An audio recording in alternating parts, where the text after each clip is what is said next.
Great news for all NASDAQ 100 investors, because we are going to be seeing a rebalancing of the NASDAQ 100 composition next week actually, and that means 3 new companies will be joining the NASDAQ 100, which of course also means that 3 companies will be leaving. So let's talk about which ones are joining, which ones are leaving, and what that means for us as investors. Right, but first off, quick reminder of all the companies we have over here in the NASDAQ 100. As the name implies, the 100 biggest companies on the NASDAQ Stock Exchange. So like the New York Stock Exchange, NASDAQ Stock Exchange is yet another one. And we see here, a lot of the similar names that we see in the S&P 500 as well, but obviously a much more focus on tech companies, and it does not include financial companies, contrary to the S&P 500, for example. But yeah, you see here really some familiar names in there. And obviously, if we scroll down all the way to the bottom, we see here, well, right now it's 101. Sometimes it's one more, one less, but more or less 100, right? But as I mentioned, next week there will be rebalancing. They will basically go through all the companies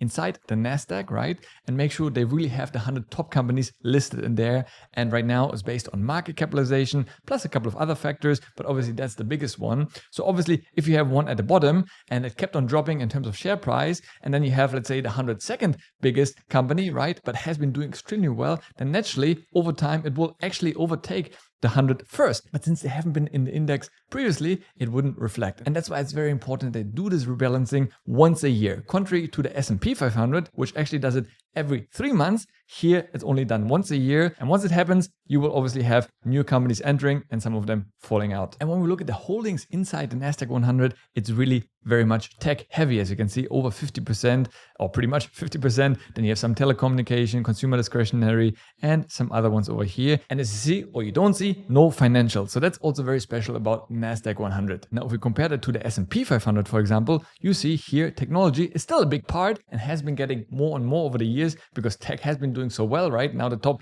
companies also in the S&P are tech heavy.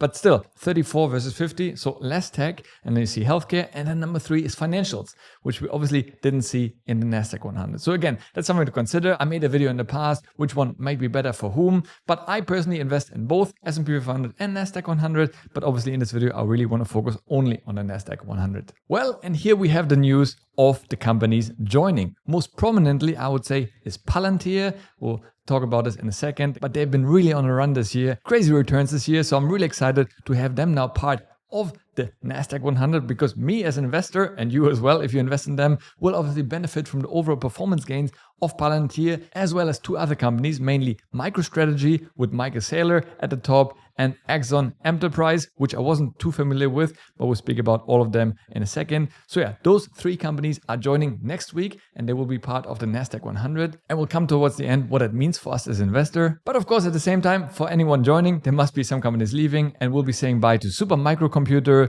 Illumia, and Moderna. Now, Moderna I knew obviously because, they were best known during 2020, 21. Obviously, they had a good time, but since then, pretty much on the downtrend. Similar story like Pfizer, which I also used to invest in the past. So obviously, now they're not keeping up with the returns anymore, and therefore, they're going to be booted out, which honestly, I don't mind because I'm more a tech friend than any of those other industries. Right, so let's start off looking to Palantir. And we're over here on Seeking Alpha, which is my stock research tool of choice. Really enjoy it, really easy to kind of get all the insights you need to make any investment decisions. And if you want to check it out, have a link down in the description below to get you a nice juicy discount on the subscription plan that they have. But yeah, basically you can see year to date, Palantir is up 316%. Unbelievable. I mean, it's even demolishing Bitcoin returns, right? So crazy.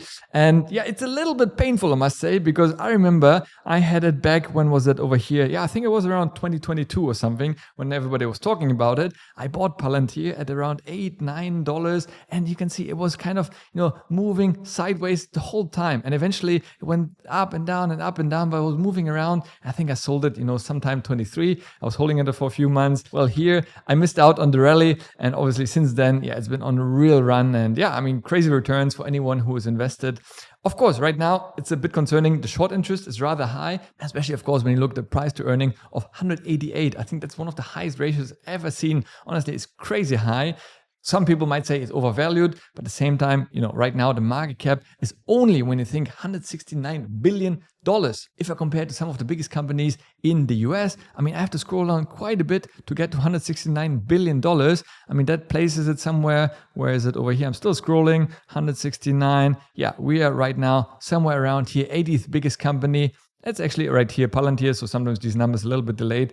But yeah, honestly, it's still a long way to go, right? When we look at the top boys over here, even at a 10x multiple, it would still be behind Alphabet and many of the other top dogs out there. And people say it might be the future Alphabet, or obviously it's a slightly different space, but it really has room and potential to grow further. But again, I would not personally invest my money anymore, as I don't do and invest in individual shares. But now with that strong potential and such a strong and promising company entering the NASDAQ, again, me as an investor will benefit from it, right? Same as we benefited in the S&P 500 from the strong performance, for example, of Nvidia this year, right? It was one of the major boosts to the S&P 500 came from the strong results of Nvidia. Of course, many other companies as well, but that was a big boost to the S&P returns.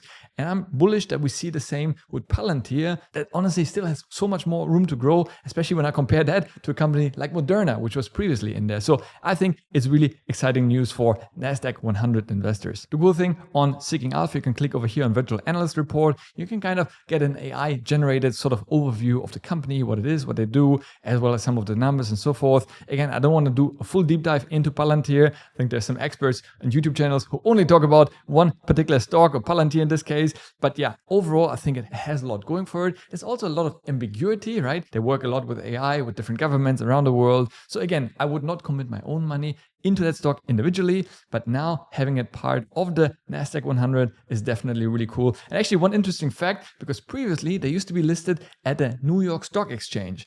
And well, obviously once you list in the New York Stock Exchange and they entered the S&P 500 earlier as well, which was a great boost for them, you can't be featured on the NASDAQ 100 because obviously to be part of the NASDAQ 100, you have to be listed on the NASDAQ exchange. So not so long ago, they actually switched the stock exchanges to the NASDAQ. You can do that, right? Like we buy any of the companies, you can usually buy them either New York Stock Exchange, the US companies, or on the NASDAQ. These are the two biggest ones, I would say, most commonly traded stock exchanges. So they switched recently, and now basically they can be featured on both, right? That's the beauty of it, because S&P 500 just looks at total market capitalization. So the bigger the company, they will be featured in there. It doesn't matter where you listed, as long as you're listed in one of the major stock exchanges in the US, of course. Now, MicroStrategy is the second company joining the S&P 500, and similar to Palantir, they even outperformed Palantir, which is absolutely mind-boggling. 453% return year to date. I mean, just crazy. And obviously, while it is a tech company, technically, right,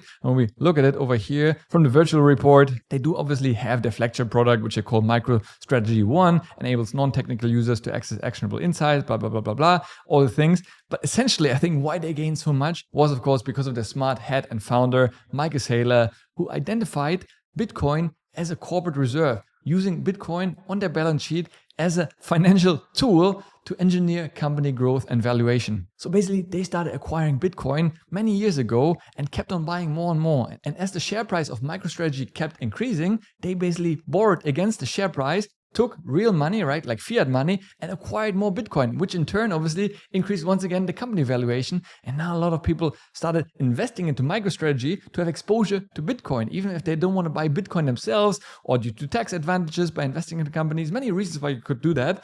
Basically now they pump up the stock price so much of MicroStrategy, which in return, once again, gives them more money to buy more Bitcoin. I think currently they own over 2% of global Bitcoin in circulation, which is actually really, really high and makes them one of the top owners of Bitcoin. Yeah, you see that over here. Still, of course, Satoshi Nakamoto, the number one, then the iShares, BlackRock ETF, then Binance, of course, the biggest crypto exchange in the world. And then already we have MicroStrategy. So they keep on buying more and more. And right now you can see that's actually tracking all the buys that MicroStrategy is doing. They now have almost $45 billion worth of Bitcoin on their balance sheet, and they keep on buying. I really like that dollar cost averaging. They keep on buying at all different price points. You can see the most recent one was 3 days ago at $100,000. When everybody was saying, oh, that's the peak of Bitcoin. Well, guess what? They kept on buying more. 15,000 Bitcoin they bought, which equates to $1.5 billion. I mean, just mind-boggling numbers.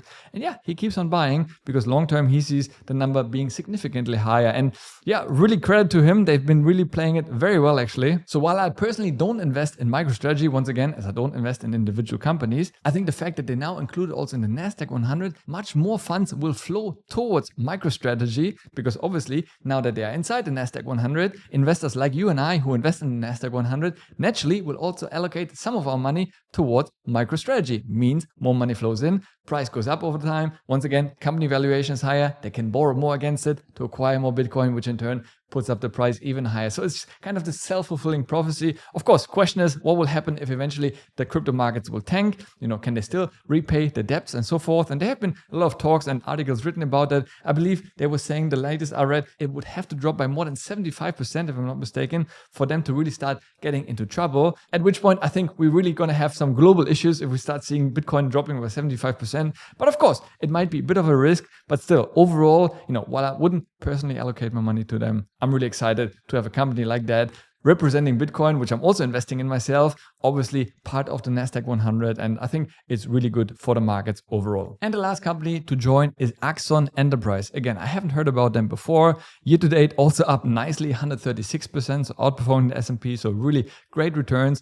And yeah, when you look at the virtual report over here, basically, it was previously known as the Taser International Company, so they are a leading provider of law enforcement technology, established in 1993, and they basically have two main segments, tasers and software and sensors. So yeah, really interesting. Never thought of such a company operating and making so much money. So it would kind of fall under the defense sector over here. Again, not a company I would normally invest in, but yeah, they seem to be doing rather well. When I look at their revenue growth over time, I mean, really quite impressive. So they must be doing something right. There seems to be a need and demand for tasers and other, security related software for the US. And I'm sure globally as well, they're expanding. When we go to the website over here, you can see the products, what they're offering, software, camera, smart weapons, all these things. So yeah, but that's what I also like about the NASDAQ 100. It's not only tech, right? Some people think it's only tech. Well, as I've shown you before, it actually isn't, because you still have a diversification over here with some of the other sectors. So it's not only concentrated in tech, much more than some other ETFs, but you still get a bit of diversity, which is nice definitely for ETF investors. And with this, let's quickly also have a look at the three companies leaving, which number one is Moderna. And you can see why. I mean, year to date, the stock has been down by 61%. So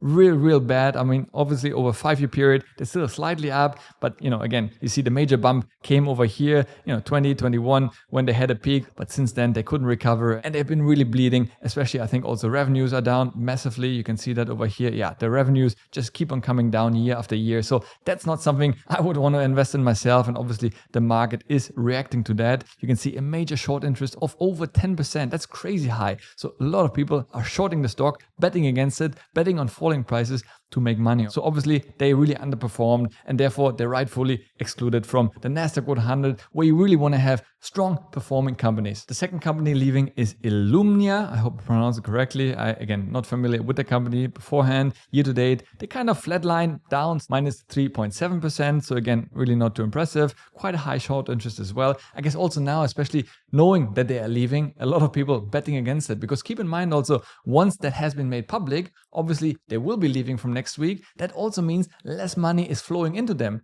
Contrary to what I mentioned, the new ones coming, they will get that additional cash flow from the ETFs. Those companies will see less money flowing into them, and therefore most likely valuations will further continue to drop. So apparently they are a prominent player in the biotechnology sector, providing sequencing and array-based solutions, whatever that means. So yeah, interesting that they dropped so much. I don't know what happened there exactly, why they fell off the cliff, because in general, that sounds like a kind of future-proof technology. A lot of people started playing around with this, and you can see a lot of buys also, right? Don't forget, just because the market punishes it right now, a lot of people, you see here, investors and analysts are potentially saying it might be buy because it's undervalued. Again, I wouldn't put my money in there, especially now that they are leaving the NASDAQ 100, but some people might see this as a huge, opportunity to potentially get a high return in the future. Who knows? But right now, they're leaving, and that's all I need to know as an investor in the NASDAQ 100. And lastly, we have Super Micro Computer leaving. Again, I'm sorry, but not a company I really had on my radar before. And interestingly enough, you get right away from Seeking Alpha a risk warning. Is at high risk of performing badly. As it says over here, we can actually click into this and I give you a bit of further insights, why that is and so forth. That's what I like about Seeking Alpha. It makes it really easy to understand, digest information without knowing too much about the stock. And very interesting, because year to date, actually, they're still slightly up by 13%, which is not too bad when you think about it. But the short interest, look at it, people betting against it, 15% short interest. So I would definitely not be touching that stock, because that also means so many people are betting against it. Often this can be some professional or powerful investors who even manufacture negative news to further tank the stock price to make money from it. You see the analysis. Most of them are actually saying buying, it's an opportunity. And we look at the revenue also actually been trending upwards quite a bit. So yeah, quite surprising. But yeah, obviously the signs are there. It's leaving the NASDAQ 100. And I certainly would not recommend anyone individually to invest in them. Maybe if they make a comeback into NASDAQ 100 next year, something to consider. But yeah, just judging by what I'm seeing over here, I will certainly refrain from investing into that. And that's the beauty, once again, of investing into an index, right? All that auto cleaning is done for us automatically without us having to lift the finger. I'm just dollar cost averaging every single week into my 2 ETFs, which is S&P 500 and NASDAQ 100, which right now I'm actually buying on eToro. Makes it super simple for me to buy that. If you go into my portfolio over here, you can see I'm buying those two, the SPY5 in London in dollars, as well as the iShares from BlackRock, CNDX, also in London, is the UCITS version, both of them. And yeah, for me, it's really, really nice. Today, a little bit of a red day, but that's totally fine, right? We're still up really nicely for the year, so we have seen some great returns. So it's normal that you have a little bit resets along the way, but I will certainly continue buying, especially NASDAQ, which I only opened this year. Previously, I only invested into the S&P 500, but I really see big potential of the NASDAQ 100 going forward, especially now that we have the addition of Palantir and MicroStrategy, two companies which, yeah, while I would not individually invest into them, I'm still excited about those companies because I think they bring quite a bit to the table, and I'm generally positive that they will further boost the NASDAQ 100 and quite likely outperform the S&P 500 going forward. So you might say, well, why don't you invest all your money in the NASDAQ 100? I still like to be diversified, right? As we've seen, while they are more tech heavy, at the same time, sometimes in difficult times, you want to be a bit more diversified. So playing both cards works well for me. But again, we're all different. And for you, you might decide to go all in the NASDAQ or all in S&P 500 or not to invest in any ETF and go all in on MicroStrategy or even buy individual companies. So that's the beauty of investing. There's no right or wrong. It has to work for you. But me, I'm really excited about those news, about the addition and rebalancing of the NASDAQ 100, and having those three companies join, especially Palantir and MicroStrategy, I think will be exciting additions to the NASDAQ 100. And yeah, looking forward to some nice juicy returns for the coming year and years ahead. But let me know your thoughts in the comments down below. Are you excited about it? Would you invest into any of those individually? Always excited to hear from you. Next up, check out this video over here. As always, thanks for watching. Stay healthy, get wealthy, and I'll see you in the next one. Ciao.